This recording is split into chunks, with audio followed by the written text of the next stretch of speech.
5 young prison guards infected with HIV. One culprit, a 71-year-old woman locked in solitary confinement. But she didn't use force, she used intimacy. They said it was a power outage, a minor failure. Just 6 minutes of darkness inside Glenridge Correctional Facility. 6 minutes without cameras. 6 minutes where no one saw, or claimed to see, what happened in cell B71. But when the lights came back on, Eleanor Knox was dead. Her throat had been punctured with a sharpened pin, and her face was blistered from a cup of boiling hot tea. She had been kept in isolation for nearly a year. No contact with other inmates. No visitors, no privileges.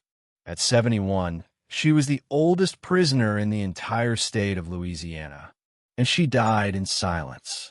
But no one was mourning, because 5 prison guards had already buried their futures long before that night, thanks to her. Eleanor Knox wasn't just any inmate. Before she was assigned a number, before the jumpsuit and the concrete walls, she was known as the Iron Widow of Wall Street. In the 90s and early 2000s, Eleanor ran a hedge fund that made and destroyed fortunes. She dined with senators, owned 3 townhouses, and was rumored to have blackmail files on everyone from her own board members to federal prosecutors. Some said she was brilliant. Some said she was terrifying. In 2015, she was sentenced to life without parole for securities fraud, obstruction of justice, and racketeering. But many believed she got away with worse, including the mysterious deaths of 3 former business rivals who'd all fallen from high places within weeks of testifying against her. None of it stuck. But what did stick was her mind, razor-sharp, manipulative, and patient. And she brought that same mind with her into prison. At Glenridge, she was a contradiction from the moment she arrived. She didn't curse, didn't yell, didn't fight. She quoted poetry, played chess, hand-wrote letters in cursive on yellowed stationery. To most inmates, she was strange, a relic. But to the guards, she was intoxicating. She offered financial advice, whispered secrets about tax loopholes, recommended books that would change your future, and knew exactly how to make every man she spoke to feel like the smartest in the room. It started slowly. A favor here, a private conversation in the library, a late-night visit to her cell after rounds. And before anyone realized what was happening, 5 of Glenridge's youngest, fittest, most promising guards were under her thumb, or under her sheets. They were 27 to 34 years old, athletic, charming, with families, girlfriends, or career plans. And every single one of them thought they were the only one. The one she confided in. The one she trusted. The one she loved. Then came the virus. The first guard to fall sick was Daryl Reed, 29, a former college linebacker who worked nights and always volunteered for the Eleanor shift. When he tested positive for HIV, he was stunned. His fiancée left him within days. He spiraled. A month later, 2 more guards came forward. Then another. Each of them had been with Eleanor. Each of them had believed her when she said she was clean. And the prison's internal investigation, it hit a wall fast, because Eleanor's medical file, updated just 6 months earlier, listed her as HIV negative. But a deeper toxicology report revealed a viral load so high, it should have been flagged years ago. Someone had forged her medical results. Someone had helped her stay hidden. When Eleanor was called into the warden's office for questioning, she didn't blink. She crossed her legs, folded her hands, and said in her gravelly, slow Southern voice, "I never forced them. They wanted something from me. I just gave it to them." When the warden slammed the report on the table, demanding to know why, Eleanor leaned in, smiled softly, and whispered, "Because power's not what they think it is. It's not the badge. It's not the key. It's when they beg for your secret, and you give it to them knowing it'll ruin them." By then, it was too late. The story had leaked. 5 guards, all HIV positive, one in divorce court, one on suicide watch, all infected by the same 71-year-old inmate. Social media erupted. Some called Eleanor a monster. Others called her a genius. And the prison, desperate to control the scandal, placed her in permanent solitary confinement under 24/7 surveillance. But surveillance only works when the lights are on. And on December 17th, 2026, at 11:42 p.m., they weren't. Just 6 minutes. That's all it took. When the system rebooted, the camera came back with static. Then blood. Then nothing. And Eleanor Knox, the woman who once ruled boardrooms and broke billionaires, was slumped in the corner of her cell, bleeding from the neck, her face steaming from boiling liquid. Someone had gotten in and gotten out, and for the first time in her life, Eleanor had lost control. But who killed her? Was it revenge? Was it justice? Or was it just the final move in a long, quiet war she thought she was still winning? The answer, as always, was buried deeper than it seemed. And the truth wouldn't come from a prison. It would come from a broken man who once believed her lies more than he believed in himself. Before she was inmate number 446197, she was Eleanor Ruth Knox, and she terrified men with just a look. She wasn't born terrifying.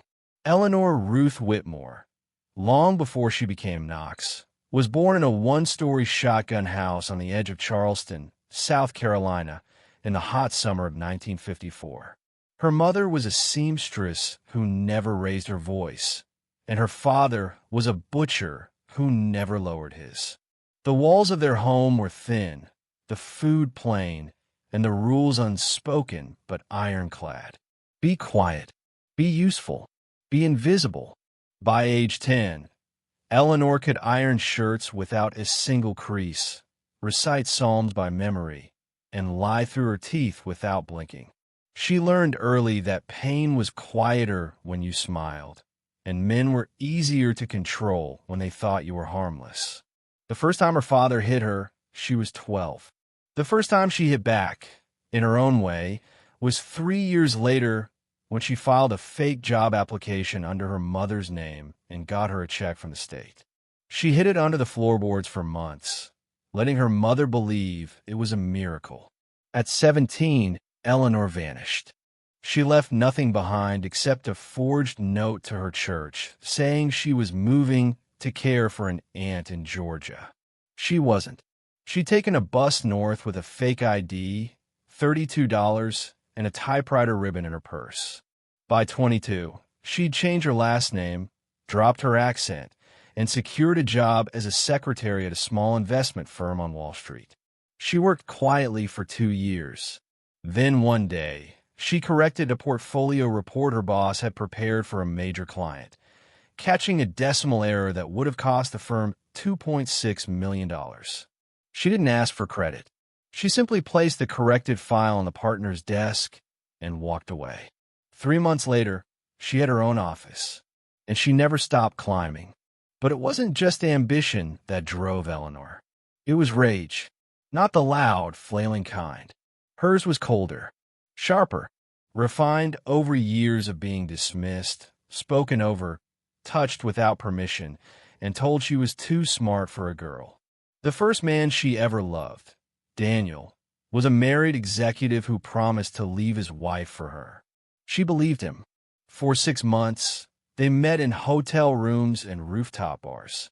On their last night together, he whispered, "You're the smartest woman I've ever met."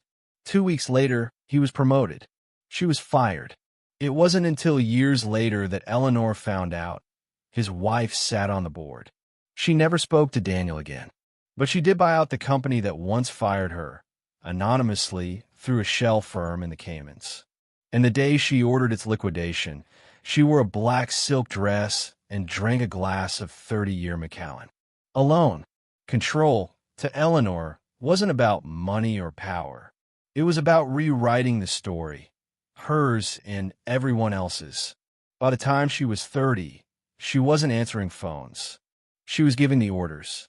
By 40, she had launched Knox Capital Partners, the predator firm known for eating giants and spitting out bones. And by 50, she didn't believe in God, love, or luck. Only leverage. Born in 1954 in Charleston, South Carolina, Eleanor wasn't raised to be dangerous. She was raised to be quiet, to fold linens, to bake for her husband, to go to church and keep her legs crossed and her voice soft. But Eleanor had other plans. By 22, she had already fled the South, changed her name once, and landed a secretarial job on Wall Street. By 30, she wasn't answering phones, she was running the room. And by 40, she had launched Knox Capital Partners, one of the most aggressive hedge funds in Manhattan, known not for steady growth, but for brutal takedowns of corporate giants. She didn't buy stocks. She hunted companies, tore them apart, sold their bones, and made millions from the ashes. She plays chess. One financial journalist wrote in 2001, but every time she moves a pawn, someone loses a job. But Eleanor didn't care about reputations. She cared about control. She dated CEOs, whispered into the ears of politicians, and wore power like a second skin. Her office was made of black marble. Her heels clicked like gunfire, and she never, ever forgot a betrayal, especially not the personal ones. In 2008, during the financial crash, Eleanor's name hit national news. Not for a loss, but for a strategic collapse she orchestrated.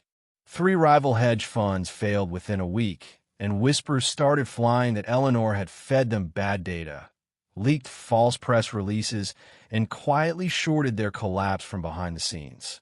She was called in front of the SEC. She smirked the entire hearing. Nothing stuck. But that wasn't the end of it, because in the 18 months that followed, 3 men connected to those rival funds died. One fell from his penthouse balcony in Tribeca. One crashed his car into a tree at 2 a.m.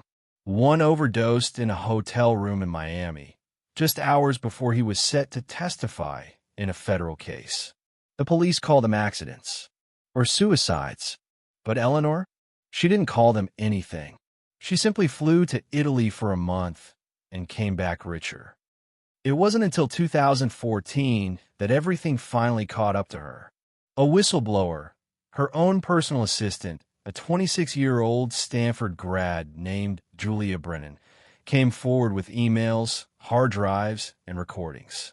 Eleanor had falsified investor reports.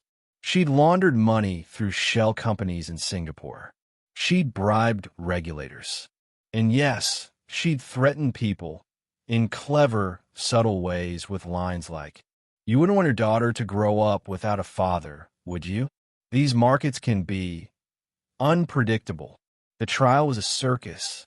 She wore black every day, never spoke publicly, refused all media.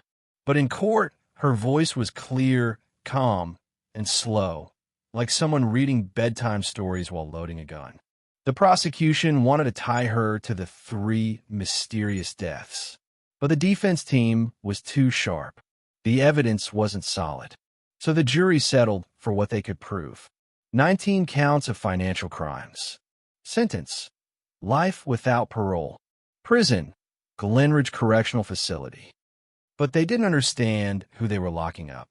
They thought they were removing a cancer from Wall Street.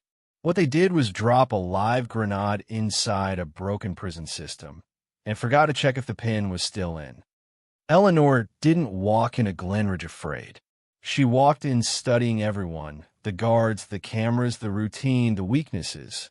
She observed like an animal in the wild. And within weeks, she knew who was hungry, who was angry, who was lonely. She didn't fight for dominance. She seduced it. She requested books no one read: behavioral economics, human persuasion, trauma psychology. She never raised her voice, never broke the rules. She played long games. The younger guards, especially the night shift ones, were easiest to break. They were underpaid, undertrained, and starving for someone to believe in them. Eleanor believed in them. She complimented their reading choices, gave them investment tips using burner phones, let them vent about their wives or girlfriends. And when the timing was right, she asked for little things. A second dessert tray, extra time in the library, a key copy, a touch. Soon, they were sneaking her in handwritten love notes.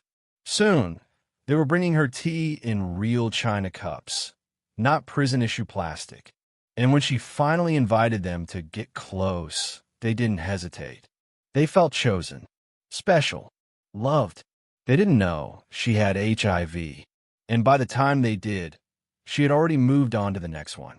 Each one had a weakness, and Eleanor, like a seasoned surgeon, never cut the same way twice. With Miguel Hart, it was tenderness. He hadn't been touched by someone without expectation in years. She saw the way his hands trembled when he handed her books. One night, she complimented the slope of his handwriting. "You write like a man who pays attention." That night, he stayed outside her cell 10 minutes longer than protocol allowed, just listening to her recite Langston Hughes. 1 week later, he gave her his personal Bible. She kissed the leather cover. With Brantley Shaw, it was shame. He carried it everywhere, in his slouched walk, his distant stare, the way he avoided mirrors. Eleanor didn't try to inspire him. She validated his bitterness. "This place chews up men like you," she whispered through the door slot. "But you deserve to take something back." She showed him how to transfer money anonymously using crypto.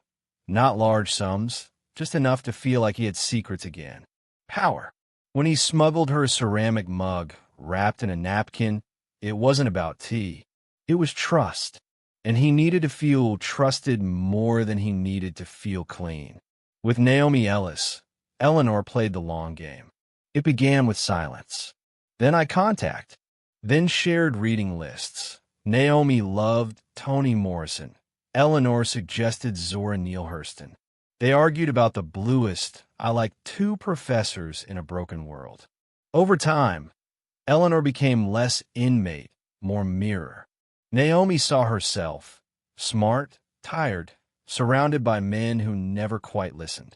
And when Eleanor gently touched Naomi's wrist one evening and said, "You don't have to keep pretending you're fine," Naomi's breath caught. She didn't mean to return to the cell that night, but she did. And when their fingers touched through the bars, it wasn't lust. It was loneliness that had finally found a name.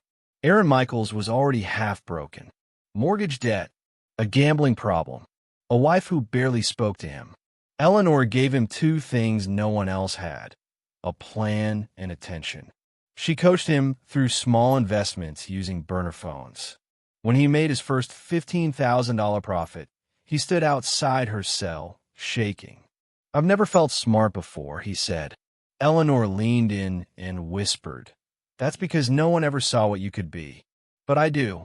Daryl Reed, though, was the most dangerous because he was the one who believed in love. He wrote her poems. She read them aloud and smiled like he was Langston Hughes reborn. She kissed the tips of his fingers through the bars. She called him my shelter. He told her about the time he almost didn't join the academy, how his mother's illness made him feel helpless. Eleanor cried with him, real tears or close enough.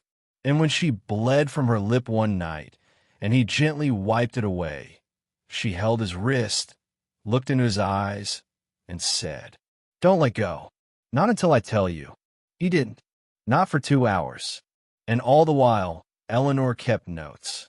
Not love letters. Not fantasies. Observations. What made them flinch?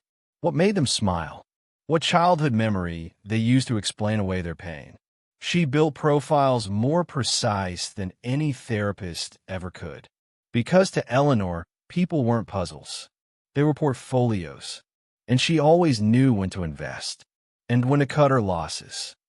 Eleanor once told a fellow inmate, overheard by a nurse, "Men always fear two things, being laughed at and being left behind. You give them love, then give them shame. They'll never recover." She said it with a smile. She said it like a woman who'd lived through too much. But maybe, just maybe, she said it like someone who knew the revenge would come, and that she'd welcome it when it did. They thought they were in control. That's how Eleanor Knox liked her men, just confident enough to let their guard down. She never chased, never begged, never even flirted in the way you'd expect from a woman trying to seduce younger men. No, she played a much more dangerous game. She made them feel seen. The first one was easy. Officer Miguel Hart, 27, fresh out of the academy, working nights to pay off his mother's medical debt. Polite, church-going, liked old movies, and quietly read books during his shifts. Eleanor noticed. She asked about his reading, recommended a few titles, praised his handwriting on the inmate log sheets. "Has anyone told you," she whispered one night, "that you'd make a good professor?" Miguel laughed it off, but the seed was planted. 2 weeks later, she slipped him a note folded like a tiny book. Inside, a list of blue-chip stocks and one sentence: "Buy low. Watch them rise like you will." He thought it was a joke, until 2 of the companies spiked that same week. She gained his attention, then his trust, then his access. Next was Officer Brantley Shaw, 31, divorced, angry, always tired. Eleanor fed his bitterness. "You give this place everything," she told him, "and it gives you nothing back." He started spending more time near her cell. Let her stay longer in the library. Look the other way when she kept pens and envelopes she shouldn't have. "I was somebody once," she told him one night. "You still are," he replied. By the time he brought her chamomile tea in a ceramic mug, the trap had already snapped shut.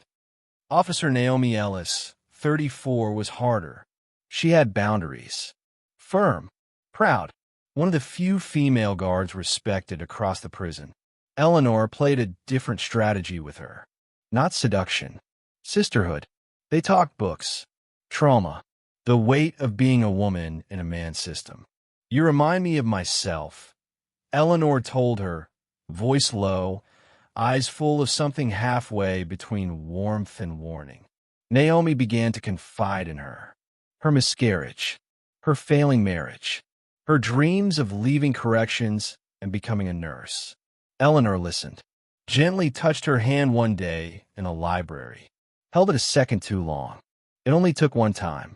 One night when Naomi lingered too long and Eleanor leaned in close and whispered, "Let someone take care of you for once." And Naomi let her. The last 2, they practically came to her. Daryl Reed, the youngest, cockiest, and most emotionally vulnerable. And Aaron Michaels, a quiet father of 2 with a gambling problem and a failing mortgage.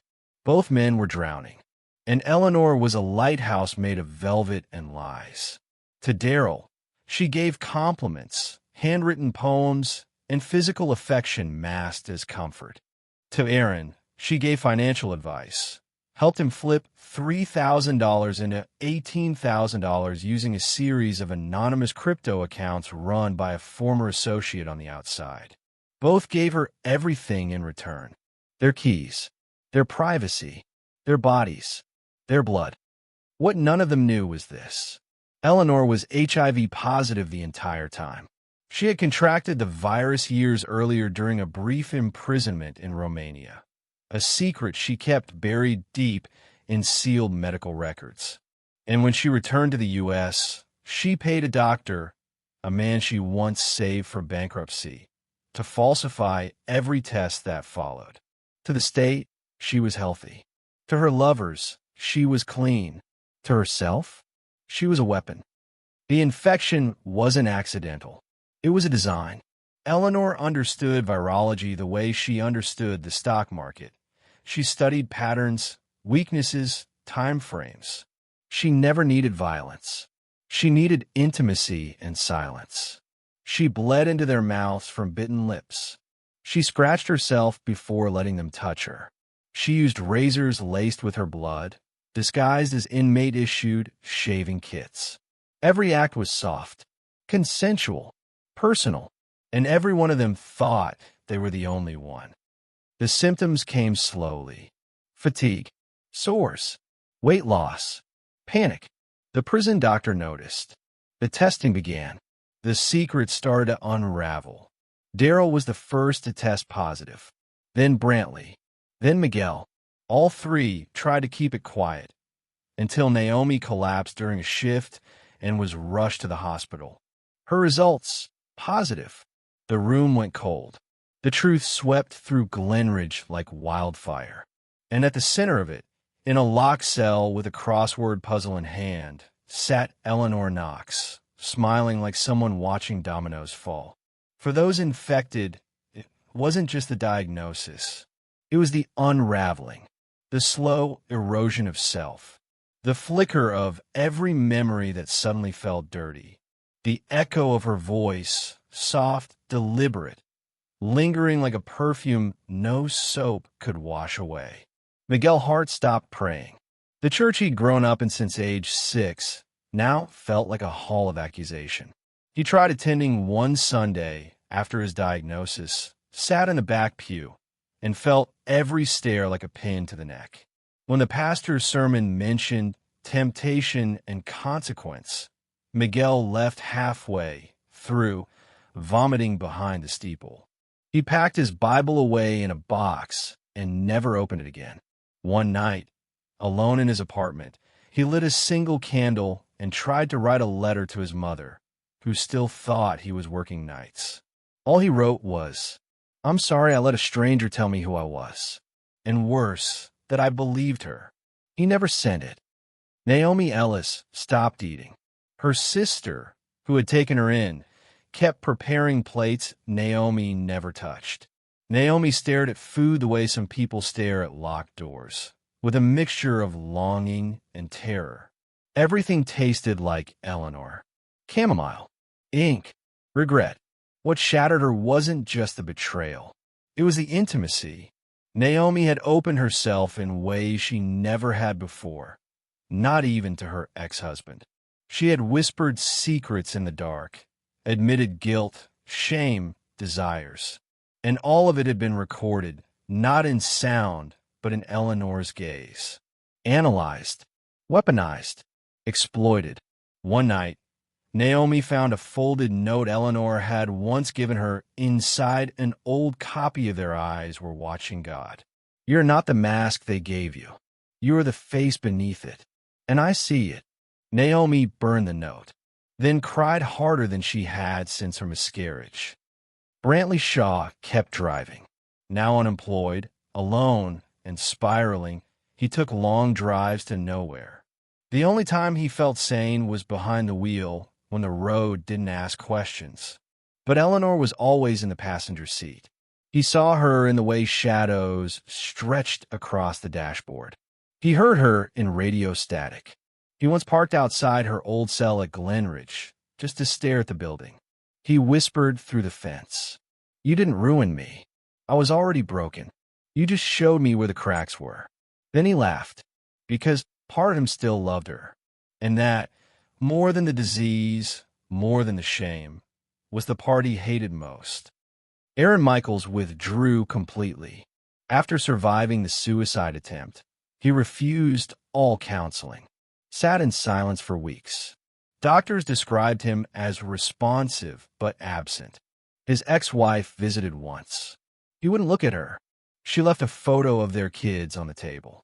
He turned it face down the moment she left. What haunted Aaron wasn't just what Eleanor did. It was how he let her. He remembered the first time she touched his wrist, the way she'd whispered, "You've been carrying this weight alone for too long." He believed her, and she carried him straight to ruin. When asked later why he never pressed charges, Aaron simply said, "How do you sue someone who made you feel seen?" Daryl Reed was the quietest. He never yelled, never cursed, never told his side of the story to the press. But he wrote dozens of journal pages, all in black ink, neat block letters. Observations, dreams, regrets. One entry read, "I remember the exact moment she stopped being a person and became a god. It was the night she cried when I told her I'd failed my physical fitness test. I thought she cared. But gods don't cry. They calculate. He kept one of her poems in his wallet even after the truth came out. Not because he still loved her, but because he didn't trust himself to forget how easily he once did. And so the five of them, strong, uniformed, proud, became footnotes in a scandal they never saw coming. But in the quiet moments, in the dark corners of their own guilt and grief, they weren't victims. They were survivors of a war no one believed had been waged. A war fought with whispers, with touches, with carefully chosen silences. And none of them walked away whole. Because Eleanor Knox didn't just leave scars. She rewrote who they were. The investigation hit wall after wall. Medical records had been doctored. Camera logs accidentally erased. All 5 staff members were suspended. Their lives imploded. And Eleanor, she was moved to permanent solitary confinement.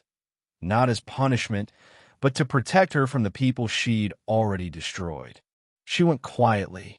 No fight. No protest.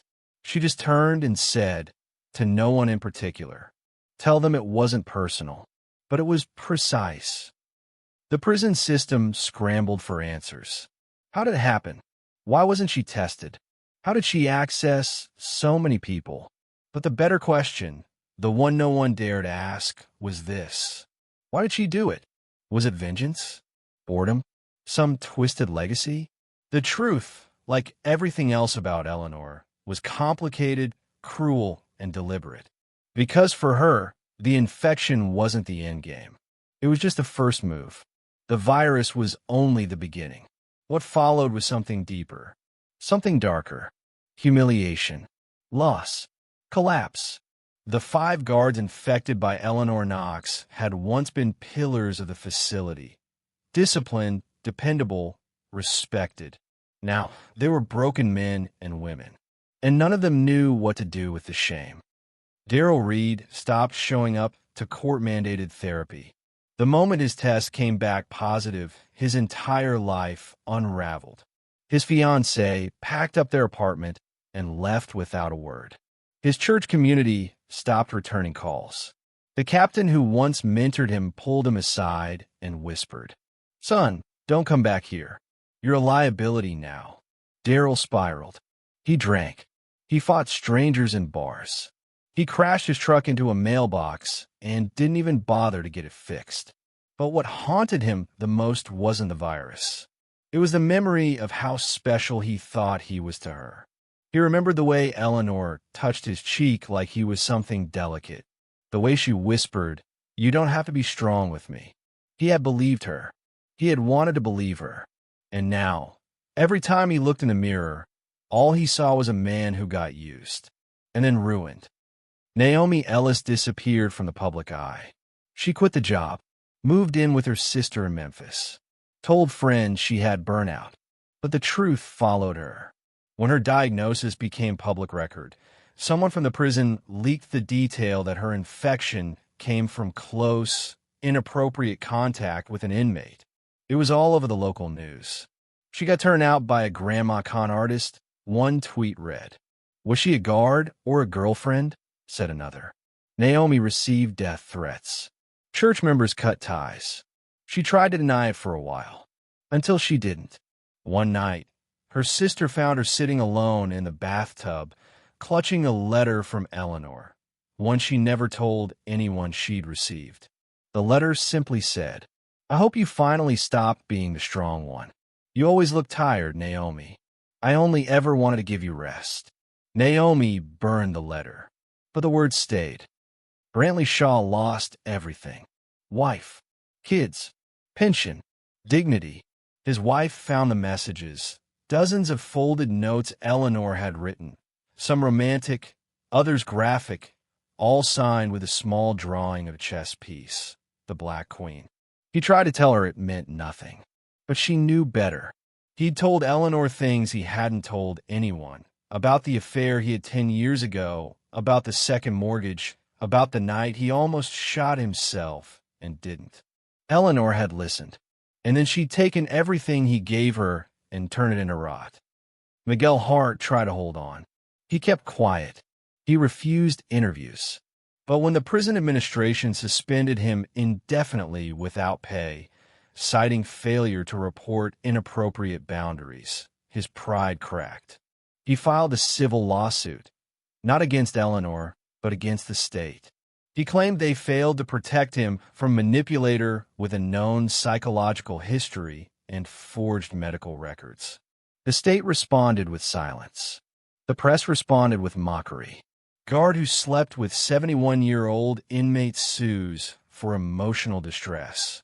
He dropped the lawsuit after 2 weeks and never spoke publicly again. Aaron Michaels, the quiet one, didn't get angry. He got very, very still. His wife left. His bank froze his account. He stopped talking to his kids. And one afternoon, just 6 weeks after the investigation began, he drove his car into the lake near his father's house. They pulled him out barely alive. His note was 4 words long. She never loved me. Meanwhile, the prison's internal investigation turned into a scandal of its own. A nurse came forward and revealed that Eleanor's medical records had been flagged as suspicious multiple times over the years. But supervisors were told to leave it alone. 2 captains were reassigned. A lieutenant was fired. The doctor who had approved her negative status disappeared, reportedly moved to Mexico under a different name. The state launched an emergency review, but it was all too late. Eleanor had already dismantled 5 people from inside a 6x9 concrete box.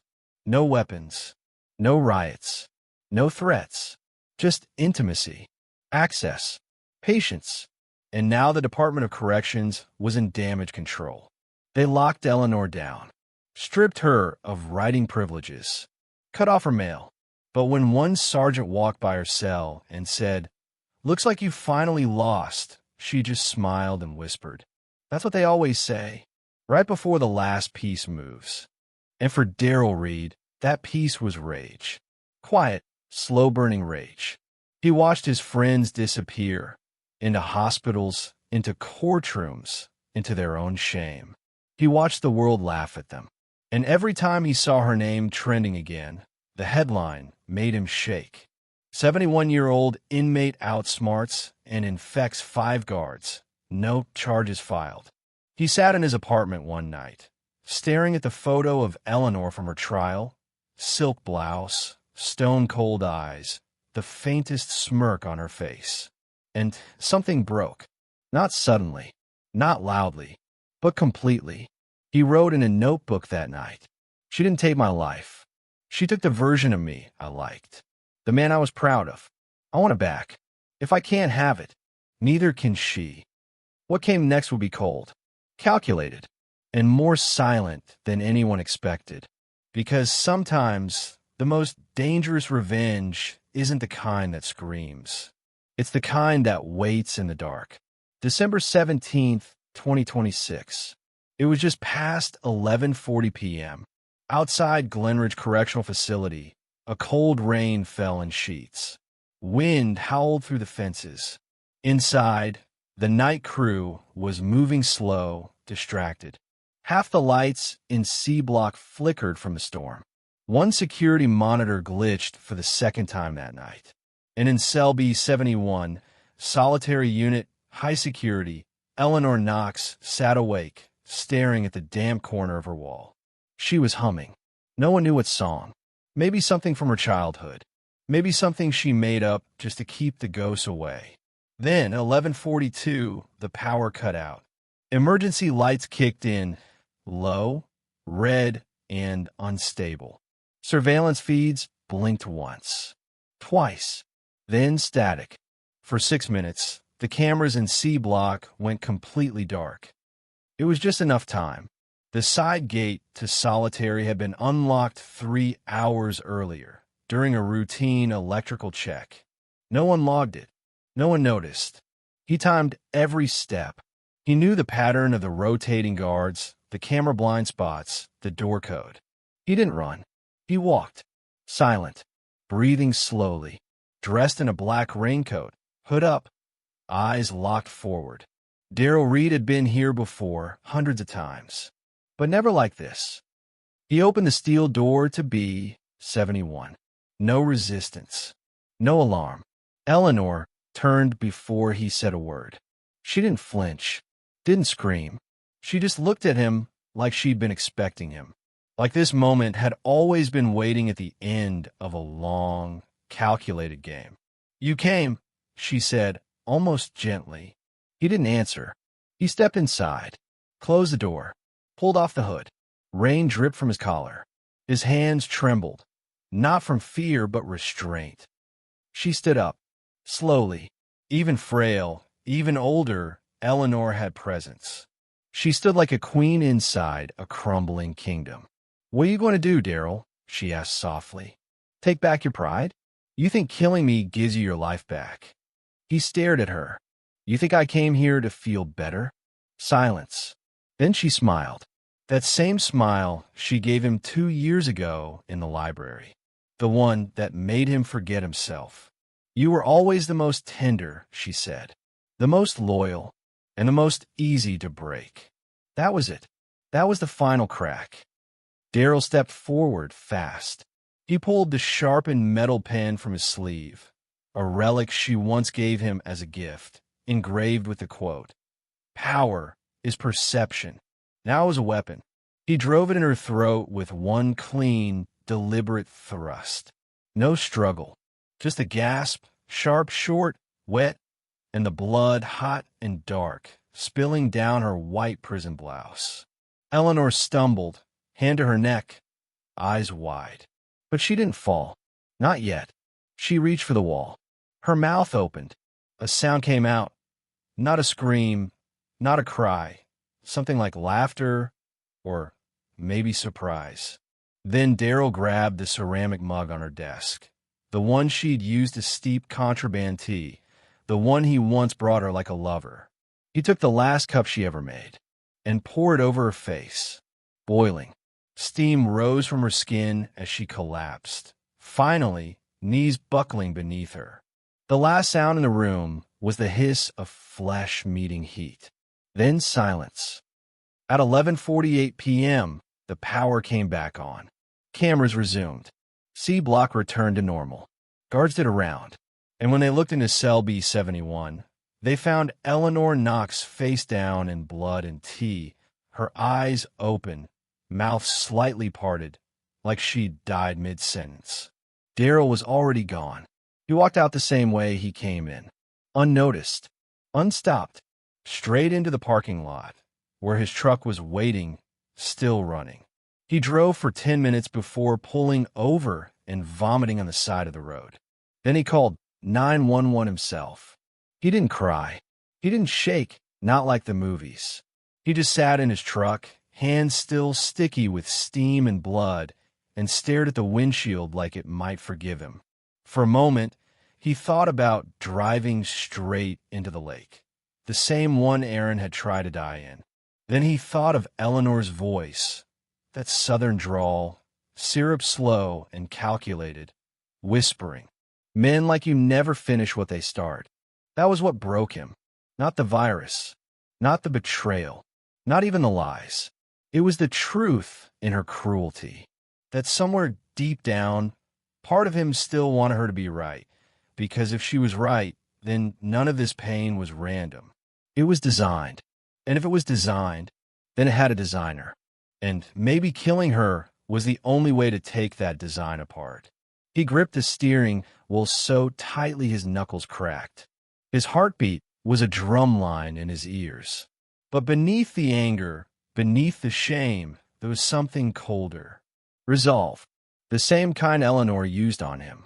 He remembered everything. The way she used to hum when she was pleased.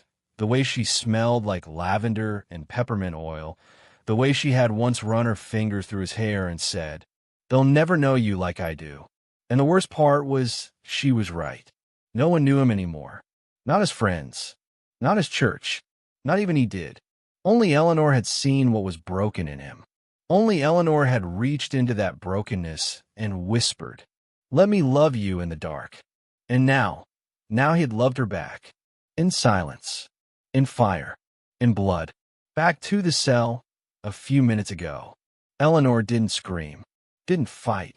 Even as the pen pierced her throat and the tea scalded her face, she looked at him like a mother mourning a child who'd finally learned to strike. "I was never your enemy," she had gasped, voice gargled and wet. But he shook his head. "No," he whispered, "you were the blueprint." And as her knees gave out and her face hit concrete, he felt something rise in him. Not relief, not triumph, just silence. Pure, terrifying silence. He stayed for 12 more seconds. Long enough to watch the steam curl off her cheekbones. Long enough to feel the final pulse of a game that had taken 2 years, 5 victims, and one part of his soul to finish. Then he turned and walked out. One step, then another, then stillness. "This is Officer Reed," he said flatly. "You'll find her in cell B-71. I did it. You already know why." The news broke by morning. Infamous HIV-infecting inmate murdered in solitary. Former guard confesses. Some called it justice. Some called it vigilantism. Some said Daryl should be celebrated. Others demanded he be tried for premeditated murder. But Eleanor's death was the ending everyone knew was coming, whether they said it aloud or not. Even the warden admitted, off the record, she wasn't going to die in that cell naturally. We all just hoped we wouldn't be the ones to find her. Daryl Reed pleaded guilty. Voluntary manslaughter. Sentenced to 20 years with possibility of parole after 12. He didn't appeal. Didn't cry. Didn't speak at sentencing. When asked by the judge if he had anything to say, he replied, "She died 6 minutes after the lights went out. I died 2 years before that." And in the wake of it all, the prison quietly restructured. C Block was renovated. Solitary was reclassified. New staff were hired. But the name Eleanor Knox lingered in every corner, in whispers, in rumors, in warnings to rookie guards. And on the wall of her old cell, scratched faintly into the concrete beneath a peeled layer of paint, were 5 simple words. "You never saw me coming." They sealed off cell B-71 the next morning. The blood had already dried. The scent of scorched flesh still clung to the walls like smoke that wouldn't lift. No one wanted to be assigned to clean it, so they didn't. They gutted the entire unit, ripped out the cot, scraped the concrete, tore out the section of wall with the words, "You never saw me coming." And when the contractors came weeks later to repaint it, one of them found a small slip of paper tucked behind a brick. A quote, handwritten in looping cursive. The system was never broken. It was always designed this way. EK. Eleanor Knox was gone, but the damage she'd done was still spreading, like a virus that didn't need blood to infect. Across the state, the Department of Corrections was hit with 3 lawsuits. 2 of the infected guards, Miguel Hart and Naomi Ellis, filed civil claims for negligence, arguing the prison failed to screen and isolate a medically dangerous inmate. One suit was dismissed. The other dragged on for years. A 3rd lawsuit came from the family of Aaron Michaels, who died by suicide 6 months after Eleanor's murder. His widow claimed that the system enabled Eleanor's manipulation by turning a blind eye to red flags, psychological warnings, and outright abuse of authority. Her suit settled out of court for an undisclosed sum, but the scars remained. Daryl Reed sat in a medium-security prison, quiet and compliant. He kept to himself, refused interviews, didn't speak at parole hearings. He just read, and every month, without fail, he received a single envelope with no return address. Inside was a blank sheet of paper. No message, no signature. But the paper always smelled faintly of lavender, Eleanor's favorite scent. No one ever proved where they came from. But the guards believed she had one more follower still out there, still loyal, still watching. Outside prison walls, Eleanor Knox became a myth. True crime podcasts picked up her story. Some painted her as a femme fatale who weaponized vulnerability. Others framed her as the ultimate symbol of institutional failure, a woman who showed just how easy it was to exploit power, even from the inside of cell. A Netflix documentary titled 6 Minutes premiered a year later. It featured interviews with former guards, legal analysts, and trauma psychologists. It ended with footage of Eleanor from her 2015 trial, her hair pinned back, her voice calm, her eyes locked on the prosecutor as she said, "Prisons don't reform people. They refine them." It became a viral meme. Teenagers quoted it on TikTok. Professors cited it in lectures. But for those who knew her, for those who had shared a moment in her orbit, the quote wasn't clever. It was a warning. At Glenridge, a new warden was appointed. Solitary confinement was redesigned. The guard were retrained. Counseling was mandatory for all staff. The state issued a public statement promising a new era of safety and accountability. But behind closed doors, the staff knew better. They still whispered her name at night. Knox, like a ghost that never left. Some said you could still smell lavender in the hall where her cell once stood.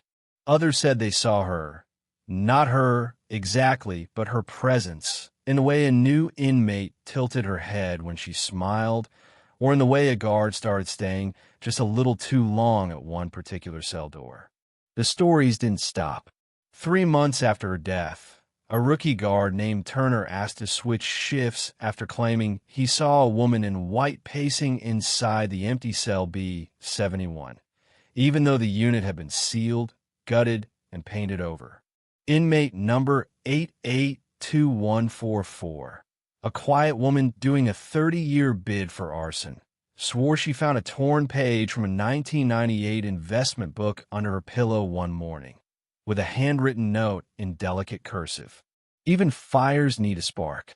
EK, a librarian, claimed that a copy of The Art of War returned itself after it had been missing for years, tucked neatly into the returns card, with the words, "Page 71, underlined in red ink.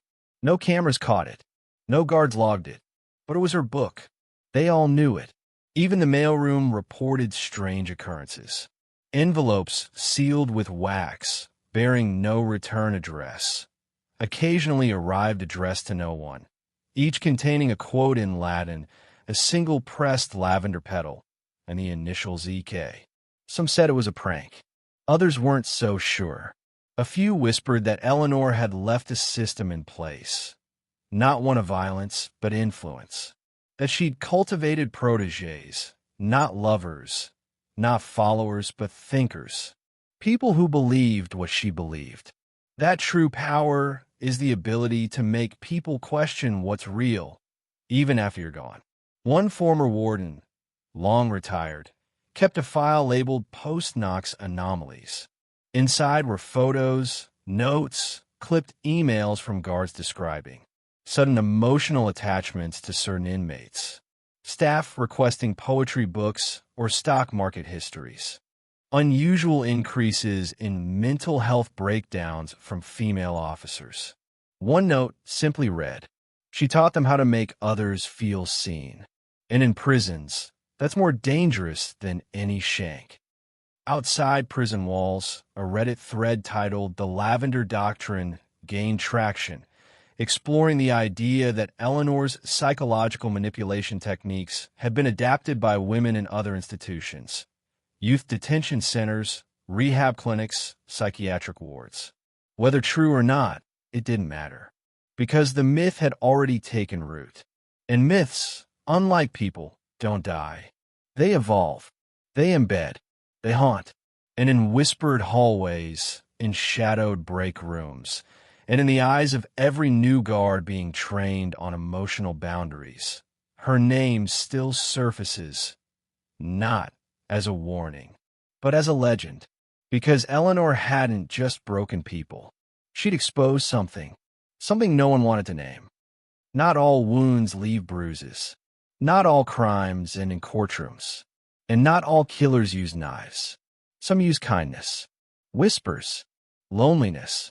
And for those unlucky enough to fall into her orbit, Eleanor Knox didn't infect them with a virus. She infected them with something far worse. Doubt. Doubt in what was real. Doubt in themselves. Doubt in the system they were trained to believe in. And when that doubt took hold, it didn't matter how strong they were. They were already dying. In the years that followed, the Eleanor Knox case became a case study in criminal psychology, gender power dynamics, and institutional blindness. But for Deborah Michaels, Aaron's widow, it was simpler than that. When asked in a rare interview what she thought of Eleanor's death, she said, "You know what's worse than someone evil? Someone who convinces you they're the only person who's ever truly seen you, then ruins you with that truth." She paused, then added, "I'm not glad she's dead. I'm just glad the game's over." But was it? Because somewhere, in a box of old evidence, there's a letter, addressed to no one, dated 1 week before her death, written in Eleanor's hand. It reads, "Power isn't about control. It's about the story they tell about you when you're gone. I don't care if they hate me. I only care if they remember." And they did. They still do. And maybe they always will.